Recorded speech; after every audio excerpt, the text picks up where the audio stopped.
अर्थ का रिश्ता। नमस्कार, सानिया वॉइस स्टोरी चैनल में आपका स्वागत है।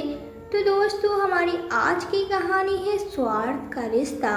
सविता जी का मन आज बहुत विचलित था। लगातार अपने बेटे को फोन लगाने की कोशिश कर रही थी, लेकिन सामने से कोई जवाब नहीं आ रहा था। उन्होंने कई बार कोशिश की, लेकिन किसी ने भी फोन नहीं उठाया। आखिरकार परेशान होकर फोन रखते हुए उदास भरे स्वर में अपनी बेटी से कहने लगी, अनीता, इतने में क्या व्यस्त हो गया है तेरा भाई, जो इतने फोन करने के बाद भी कोई जवाब ही नहीं देता।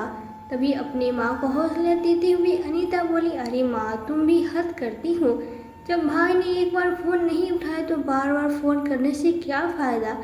बिना बात के खुद ही परेशान हो रही और उन्हें भी परेशान कर देती हो, और फिर गुस्से में अगर भैया कुछ बोल देंगे तो तुम्हारी आंखों से आंसू बहने लगेंगे। अरे वो इस समय अपनी नौकरी में व्यस्त होंगे, कितना काम होता होगा उन्हें। अब ऐसे में वो अपना काम देखे या फिर तुमसे फोन पर बातें करते रहेंगे। हाँ अनीता, बात तो तूने बिल्कुल ठीक कही है। बेचारा मेरा बच्चा कितना काम करता है, उसे फुर्सत कहाँ होगी। अब मैं उसे बार बार फ़ोन करके परेशान नहीं करूँगी। जब उसे फुर्सत होगी तब वो खुद ही फ़ोन कर लेगा। इतना कहकर सविता जी खाना बनाने के लिए रसोई घर में चली गई। सविता जी उस दिन को याद करने लगी जब उनके बेटे पीयूष का जन्म हुआ था। सविता जी और उनके पति निखिल जी की खुशी का तो कोई ठिकाना ही नहीं था। वर्षों की तमन्ना पूरी हुई जब शादी के पूरे 10 वर्षों बाद उन्हें माता पिता बनने का सौभाग्य प्राप्त हुआ। लेकिन यह खुशी भी गम में बदल गई जब उन्हें यह मालूम पड़ा कि उनके बच्चे की दोनों टांगें पूर्ण रूप से विकसित नहीं है। पति पत्नी का तो जैसे पैरों तले जमीन ही खिसक गई थी। डॉक्टर ने बताया कि भविष्य में उनका बेटा शायद अपने पैरों पर चल भी न पाएगा, लेकिन साथ में यह भी कहा कि यदि बच्चे को सही इलाज और अच्छी देखभाल मिले तो शायद उसकी टांगों में जान वापस आ सकती है।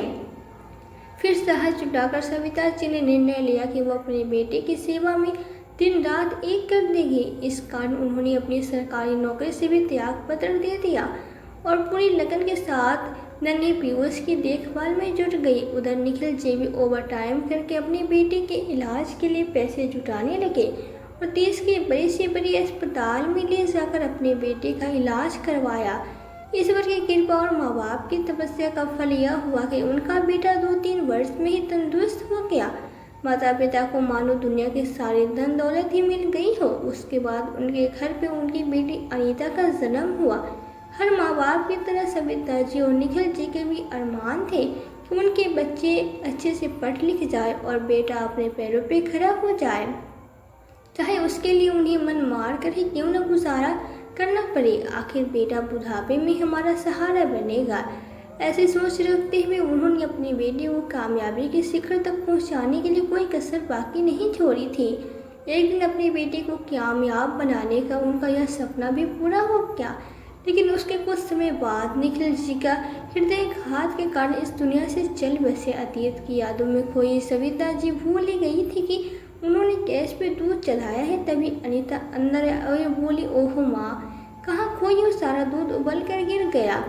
सविता जी हड़बड़ा कर सारा दूध साफ करने लगी। तभी फोन की घंटी बजने की आवाज़ आई। अरे, लगता है तुम्हारे लाडले बेटे का फोन आया है। कहते हुए अनीता दौड़ कर गई और फ़ोन उठाकर स्पीकर पे लगा दिया। तभी उसने हेलो ही बोला था कि उधर उसी समय पीयूष भड़कते हुए बोला, क्या परेशान है, क्यों बार बार फ़ोन करके मुझे परेशान करती रहती हो। तुम्हें तो कोई काम धाम नहीं है, तो इसका मतलब यह भी नहीं कि बाकी सभी लोग भी खाली बैठे रहेंगे और तुम्हारे फ़ोन का इंतज़ार करते रहेंगे। अब मुझे कुछ बोलोगे या मैं फ़ोन रखूं। अपने भाई का ऐसा रूखा व्यवहार देखकर अनीता हैरान रह गई और बोली, तुम मुझे कुछ बोलने दोगे तब तो बोलूँगी ना। यह सुनकर पीयूष चुप हो गया तो अनीता ने कहा, मुझे कोई काम नहीं था, लेकिन माँ को तो आखिर माँ है न, इसलिए तुम्हारी चिंता उसे सताती रहती है। लेकिन तुम्हारा यह व्यवहार देखकर भी वो मानने को तैयार ही नहीं होते कि अब उनका बेटा उनका नहीं रहा। तभी सविता जी उसके हाथ से फ़ोन खींचते हुए बोली, ये कैसी बातें कर रही हो अनीता, कोई तमीज़ है या नहीं। अपने बड़े भाई से कोई इस तरह से बात करता है क्या। चल जा यहाँ से अनीता, आंखों में आंसू लिए वहाँ से चली गई। तभी सविता जी फोन पर अपनी बेटी से बात करने लगे। तभी पीयूष गुस्से में बोला, माँ बहुत जबान चलने लगी है इसकी, बड़े छोटे का लिहाज ही नहीं है। फिर कहने लगा, अच्छा माँ, मुझे कुछ पैसों की ज़रूरत है। दरअसल बात यह है कि मैंने कुछ समय पहले घर का रिपेयर का काम शुरू करवाया है और कुछ दिनों से आपकी बहू की तबीयत में ठीक नहीं लगी रही, उसे भी डॉक्टर के पास लेकर जाना है, इसलिए महीने का बजट भी गड़बड़ा गया है। आपसे हो सके तो कुछ पैसों का इंतज़ाम कर दो, बाकी सब कुछ मैं देख लूँगा। एक बार घर के रिपेयर का काम भी हो जाए, उसके बाद मैं आप दोनों को यही बेंगलोर में ही अपने पास बुला लूँगा, फिर हम सब एक साथ यहाँ रहेंगे, इसलिए तो घर की रिपेयरिंग करवा रहा हूँ। फिर सविता जी बोली, कोई बात नहीं बेटा, पैसों का इंतज़ाम तो मैं करवा दूँगी, तू बस यह बता कि तुझे कितने पैसे चाहिए और कितने समय के लिए चाहिए। अपनी माँ की यह बात सुनकर पीयूष को गुस्सा आ गया और बोला, जब क्या बात हुई माँ, कितने समय के लिए चाहिए, ये से आपका मतलब है। फिर सविता जी मायूसी भरे स्वर में बोली, दरअसल बेटा बात यह है कि अब ले देखिए हमारे पास केवल यह घर ही बचा है, इसके अलावा तो और कुछ भी नहीं है हमारे पास। यहाँ तक कि अपने सोने के जेवर जो मैंने अनीता के लिए रखे थे वो भी मैं तुझे दे चुकी हूँ। जब तूने कहा था कि अंजना की माँ यानी कि समधन जी बहुत बीमार है, तब उनके इलाज के लिए तुम्हें पैसे चाहिए थे बेटा, तूने तब कहा था कि मैं जल्दी से पैसे लौटाकर आपके गहने वापस कर लूँगा, लेकिन वो भी तुमने अब तक नहीं दिए।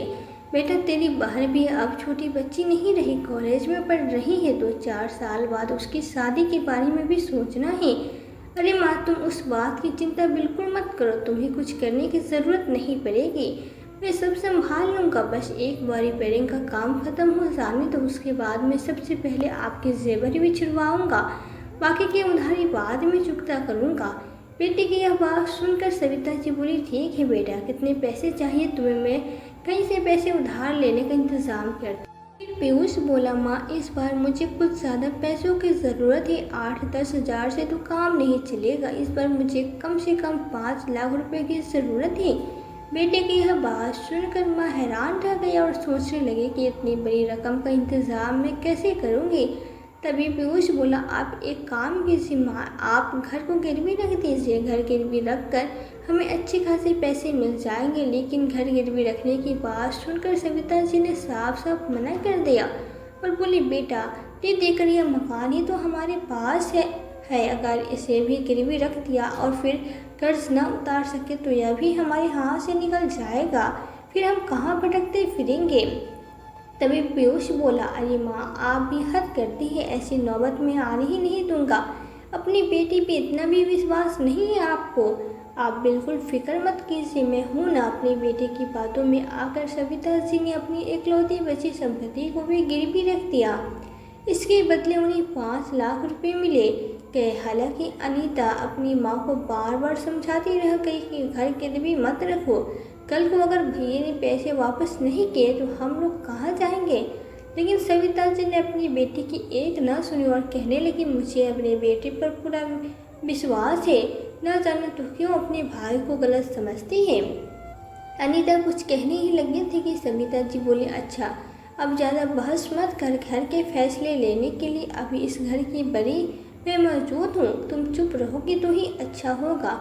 अगर मुश्किल वक्त में मैं ही अपने बेटे का साथ नहीं दूंगी तो कौन देगा। और उसने तो इतना तक कहा है कि एक बार घर का काम पूरा हो जाए तो हम दोनों उसके घर में उसके साथ ही रहेंगे, तेरी शादी का खर्चा भी वो देख लेगा। सविता जी ने अपनी बेटी की एक न सुनी और घर गिरवी रख दिया। लेकिन अनीता के बहुत कहने पे उन्होंने उस रकम में से 2 लाख बचाकर अपने पास रख लिए। अनीता बोली, माँ आपसे भैया ने 5 लाख देने को कहा था तो बस 5 लाख ही तो, बाकी के पैसे अपने खाते में जमा कर दो। और एक बात का ध्यान रखना, उन्हें यह बात बताना कि आपको कितने पैसे मिले ही नहीं तो वो किसी न किसी बहाने बाकी के पैसे भी आपसे ले लेंगे। सविता जी के घुटनों में बहुत समय से दर्द था तो उन्होंने अपने बेटे को फ़ोन करके कहा, बेटा जब पैसे लेने के लिए यहाँ आओगे तो कुछ दिन निकाल कर आना, मेरे घुटनों का दर्द बढ़ता जा रहा है, रोज़ रोज़ का दर्द अब सहन नहीं हो आओगे तो किसी अच्छे डॉक्टर से मेरा इलाज भी करवा देना। इतना कहने की देर थी कि पीयूष अपनी पत्नी अंजना के साथ अगले दिन सुबह ही उनके पास पहुंच गया। वे दोनों मुस्कुराते हुए अपनी माँ के पैर छूकर आशीर्वाद लेने लगे। तभी अंजना ने कहा, माँ आप भी कभी कभी बेंगलोर आ जाया कीजिए, वो भी आपका ही घर है। तभी सविता जी ने कहा, बहू तुम फिक्र मत करो, तुम्हारे घर की रिपेयरिंग का काम पूरा हो जाएगा तो हम तुम्हारे घर में तुम्हारे साथ ही रहेंगे। क्यों पीयूष ठीक कहा ना मैंने। इतनी बात सुनती अंजना के चेहरे की मुस्कुराहट तो जैसे गायब ही हो गई हो और पीयूष को घूर कर देखने लगे। तभी पीयूष झूठी मुस्कान के साथ बोला, हाँ अंजना, माँ ने हमारे घर की रिपेयरिंग के लिए सारी रकम का इंतज़ाम कर दिया है। अब जल्दी से घर की रिपेयरिंग हो जाएगी, फिर वो हमारे साथ ही रहेगी। पीयूष का इशारा समझकर अंजना अपने चेहरे पे फीकी सी मुस्कान से बिखेरते हुए बोली, अरे हाँ वो आप लोगों का ही घर है और फिर जब तक घर में कोई बड़ा बुजुर्ग ना हो तब तक घर घर नहीं कहलाता। अंजना जल्दी से रसोई में जाकर चाय नाश्ता बनाने में अनीता की मदद करने लगी और सब कुछ ट्रे में रख कर ले आए। तभी पीयूष अपनी माँ से बोला, माँ वो पैसे मुझे दे दीजिए, मैं बैंक की तरफ ही जा रहा था, कोई काम था, आप पैसे दे दोगी तो अपने खाते में जमा करवा दूंगा, जिससे आपकी चिंता भी दूर हो जाएगी। नहीं तो गांव हो या शहर हर जगह चोरी का बहुत डर रहता है। अनीता ने पैसों का भरा बैग अपनी माँ को दे दिया, जिसमें से सविता जी ने 5 लाख निकालकर अपने बेटे के हाथ में थमा दिए। पैसे देखकर वे दोनों ऐसे खुश हो गए मानो उन्हें जन्नत मिल गई हो। तभी पीयूष बोला, लेकिन माँ घर गिरवी रखकर कम से कम 8-10 लाख आपको मिले होंगे, बाकी के पैसे कहाँ हैं। तब सविता जी और उनकी बेटी अनीता एक दूसरे का चेहरा देखने लगे। फिर सविता जी बोली, हाँ बेटा 8 लाख मिले थे, लेकिन अनीता की शादी के लिए भी कुछ पैसे बचा कर रखने थे ना, इसलिए उन पैसों में से 2 लाख मैं अपनी तेरी बहन की शादी के लिए बैंक में जमा करवा दूंगी। 1-2 साल में कोई अच्छा से लड़का देखकर इसके भी हाथ पीले करने हैं। तुम तो अपने परिवार के साथ खुशी से जी रहे हो, एक बार इसकी भी शादी हो जाए तो मैं गंगा नहा लूँ। बस इतना सुनने की देर थी कि पीयूष गुस्से में बोला, माँ आपने तो मुझे एक ही पल में पराया कर दिया कि आपको मुझ पर विश्वास नहीं था। मैं भी कैसी बातें कर रहा हूँ, अगर विश्वास होता तो सारे पैसे मेरे हाथ में रखते आप। ठीक है कोई बात नहीं, जब भरोसा है नहीं है तो फिर इन सब बातों का क्या फ़ायदा। तभी सविता जी बोली, अरे बेटे ये तू कैसी बातें कर रहा है, मुझे तुझ पे पूरा भरोसा है, अगर तू कहता है तो बाकी के पैसे भी मैं तुझे देती हूँ, जब मुझे ज़रूरत होगी तो मैं तुझसे मांग लूँगी। तभी पीयूष अपनी बातों में मिठास खोलता हुआ बोला, माँ आप ही के तो पैसे हैं, हम तो बस उन्हें संभाल कर रख देंगे, आपको जब ज़रूरत होगी तब ले लेना। ऐसा कहते हुए पीयूष ने 10 लाख रुपए अपनी माँ से लिए और बैंक में जमा करवाने के लिए निकल गया। अंजना भी उसके साथ ही चले गए। उसके जाने के बाद अनीता ने अपनी माँ से कहा, मैंने आपसे पहले ही कहा था कि चाहे जो कुछ भी हो जाए आप ये पैसे भैया को नहीं दोगी, लेकिन फिर भी आप नहीं मानी ना। तभी सविता जी बोली, तो क्या हुआ बेटा, वो तेरा भाई है, पैसे हमारे पास पड़े हो या उसके पास क्या फ़र्क पड़ता है। ऐसा कहकर सविता जी अपने कमरे में चली गई। अगले दिन सुबह सविता जी नींद से जागे तो उनकी बेटी बहू अपने बैग उठाकर उनके पास आई और बोले, अच्छा माँ हम चलते हैं। यह देखकर सविता जी और अनीता हैरान रह गई। तभी सविता जी बोली, बेटा तुम तो यहाँ कुछ दिन लगाने वाले थे ना, मुझे डॉक्टर के पास भी दिखाना था, भूल गए क्या। नहीं माँ, लेकिन बात ऐसी है कि मुझे कुछ ज़रूरी काम आ गया है, इसलिए हमें जाना होगा, नहीं तो बहुत नुकसान हो जाएगा। कुछ दिनों बाद वापस आकर आपको किसी अच्छे से डॉक्टर के पास ले जाऊंगा। ऐसा कहकर वो दोनों अपने घर वापस चले गए। तब वो बोली, मैं जानती थी कि भैया यहाँ सिर्फ पैसों के लिए ही आए थे, मतलब निकल गया तो चलते बने। अनीता की बात सुनकर सविता जी भी सोच विचार में पड़ गई। धीरे धीरे कई महीने बीत गए। कभी सविता जी अपने बेटे पीयूष को फ़ोन लगाती तो कभी अनीता, लेकिन वो कभी फ़ोन ही नहीं उठाता था और गलती से कभी उठा भी लेता तो मीटिंग में बिजी होने का या फिर ड्राइविंग करने का बहाना बनाकर बात को रफा दफा कर देता और अभी कॉल करता हूँ यह कहकर फ़ोन काट देता था। कभी अंजना कोई फ़ोन करती तो जवाब मिलता कि अभी अभी नहाने गए हैं या फिर किसी काम से बाहर गए हैं। कहा बहाना बनाकर उन्हें टाल दे दी। 2 महीने से उन्होंने जमींदार की किस्त भी नहीं भरी थी। जमींदार के लोग बार बार पैसे मांगने आ रहे थे। सविता जी की चिंता बढ़ती जा रही थी, लेकिन करते भी तो क्या। अपना घर गिरवी रखकर जिसे अपना पैसा दे दिया था वो तो उनकी बात सुनने को तैयार ही नहीं था। जब सविता जी के पास और कोई चारा नहीं बचा तो अपनी बेटी अनीता के साथ शहर के लिए निकल पड़ी। 3 घंटे के सफर के बाद थकी हारी दोनों माँ बेटी जब पीयूष के घर पहुंची तो दरवाजा खटखटाया। जैसे दरवाजा खुला तो उन्होंने देखा कि वहाँ तो कोई और लोग ही रह रहे थे। सविता जी और अनीता उन्हें देखकर हैरान रह गए। पीयूष और अंजना के बारे में पूछा तो उन्होंने बताया घर अब उन्होंने खरीद लिया है। इससे पहले यह जिसका घर था वे लोग यहाँ से कहीं और शिफ्ट हो गए हैं। लेकिन अब अनीता ने उनसे पूछा कि वो लोग कहाँ रहते हैं तो वे बोली हमें इस बारे में कोई भी जानकारी नहीं है। यह सुनकर सविता जी और अनीता निराश हो गए। वे स्वयं को बहुत लाचार महसूस कर रहे थे। उस शहर में वो किसी और को जानते भी नहीं थे, इसलिए वे कहीं और भी नहीं जा सकते थे। लेकिन अनीता ने हिम्मत नहीं हारी। उसने फिर से अपने भाई को फ़ोन लगाया, लेकिन अभी पीयूष ने फ़ोन नहीं उठाया। अनीता आसपास के लोगों से पूछने लगी, लेकिन किसी को कुछ मालूम नहीं था। थक हार के वे लोग अभी वापस जाने को ही लगे थे। इतने में एक कुरियर वाला आया जो पीयूष के नाम का पार्सल लेके आया था। पीयूष को वहाँ न पाकर वो पार्सल पर लिखे नंबर पर फ़ोन करने लगा और बोला सर मैं आपका पार्सल लेकर आया हूँ, आप मुझे अपना नया एड्रेस बता दीजिए, मैं वहीं आ जाता हूँ। अनीता ने जब यह बात सुनी तो उसके दिमाग में एक आइडिया आया। वो कुरियर वाले से बोला भैया कहीं आप पीयूष से बात तो नहीं कर रहे हैं। तभी कुरियर वाले ने उनकी ओर देखा और बोली जी हाँ उन्हीं से बात कर रहा था।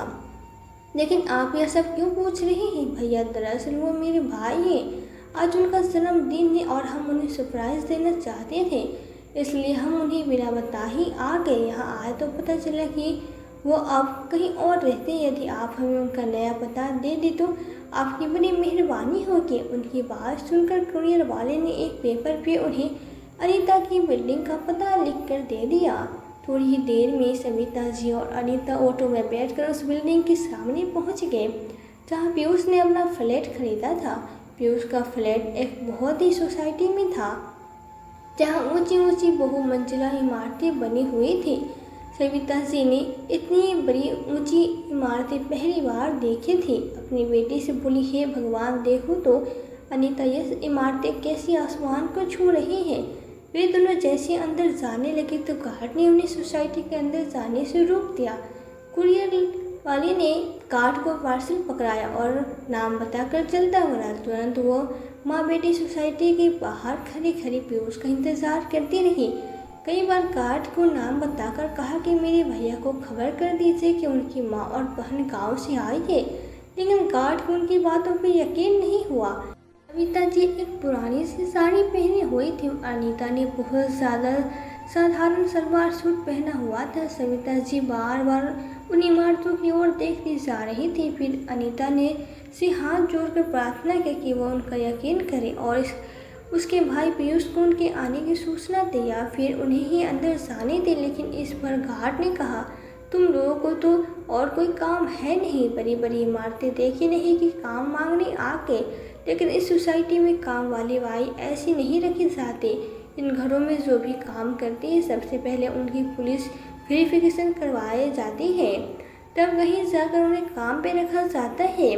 तभी सविता जी बोली आप यह कैसी बातें कर रहे हैं, क्या मैं और मेरी बेटी आपको काम वाले भाई नज़र आते हैं? हम किसी के घर काम करने वाले नौकर नहीं हैं। हमारा बेटा इस बिल्डिंग में रहता है, तभी हम उनसे मिलने आए हैं। यह सुनकर हंसने लगा और बोला लेकिन तुम्हारी हालत देखकर तो नहीं लगता कि तुम्हारा बेटा इतनी बड़ी बिल्डिंग में रहता है। कि इस बात पर अनीता को गुस्सा आया और बोली आप मेरी माँ से ऐसे कैसे बात कर सकते हैं? क्या आपको बात करने की तमीज़ नहीं है? अगर मेरे भैया को पता चला कि आपने हमसे ऐसी बात की है तो वो आपको नहीं छोड़ेंगे। तभी उस बिल्डिंग में रहने वाला एक बुजुर्ग व्यक्ति आया और अनीता से पूछने लगा कि आखिर बात क्या है। तब अनीता ने सारी बात कहा सुनाई। फिर उस बुजुर्ग व्यक्ति ने से कहा कि यदि आप कह रही हैं कि उसका भाई इस बिल्डिंग में रहता है तो मान क्यों नहीं लेते। फिर गार्ड ने कहा, लेकिन इन लोगों को देखकर मुझे नहीं लगता कि इनका बेटा इस बिल्डिंग में रहता होगा। तुरंत उन बुजुर्ग अंकल के बार बार कहने पर गार्ड ने उन्हें अंदर जाने दिया। सविता जी अपनी बेटी के साथ सोसाइटी के अंदर तो गई, परंतु अब कहाँ जाए यह सोच कर वे दोनों परेशान थी। एक एक बिल्डिंग में ही सैकड़ों मकान बने हुए थे और न जाने कितनी ऐसी इमारतें वहाँ खड़ी थी। तभी अनीता की नज़र सामने से आ रही उसके भाई पीयूष पे बड़ी। पीयूष के साथ उसके कुछ खास दोस्त भी थे। पीयूष ने फ्लैट के बाहर पहुंचकर बेल बजाई।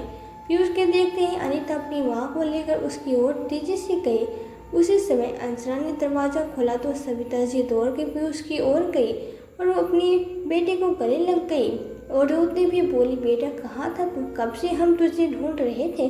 क्या तुझे मालूम नहीं, गार्ड ने हमें 2 घंटे से बाहर ही रोक रखा था और वो तो हमें काम वाली बाई तक बोल रहा था।